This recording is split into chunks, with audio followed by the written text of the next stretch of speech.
ठाकरे यांना घराच्या बाहेर काढण्याचं काम याच उभाटा गटानं केलं होतं आणि आता मुंबई महापालिका निवडणुकीमध्ये आपल्या कुटुंबाच्या अस्तित्वाची लढाई आली।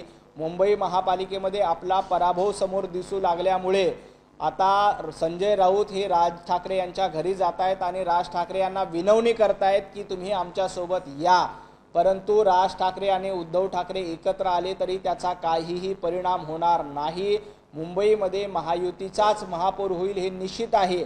माझी संजय राऊतांना एक विनंती आहे की तुम्ही राज ठाकरे यांना भेटायला चाललाच आहात तर कशा पद्धतीने राज ठाकरे यांना वेगळा पक्ष स्थापन करण्यासाठी भाग पाडलं होतं याची आठवण देखील संजय राऊत यांनी राज ठाकरे यांना करून द्यावी। संजय राऊतांनी आणखी एक आठवण राज ठाकरे यांना करून द्यावी की गेल्या वेळेला मनसेचे 7 नगरसेवक आम्ही कसे फोडले होते, किती पैसे देऊन आम्ही मनसेचे 7 नगरसेवक फोडले होते याची माहिती देखील संजय राऊत यांनी राज ठाकरे यांना दिली पाहिजे। आणि ज्यांचा पक्ष संपलाय त्यांच्यावर आम्ही बोलणार नाही अशा पद्धतीची भूमिका आदित्यजी ठाकरे यांनी का घेतली होती याचं स्पष्टीकरण देखील संजय राऊत यांनी राज ठाकरे यांना दिलं पाहिजे।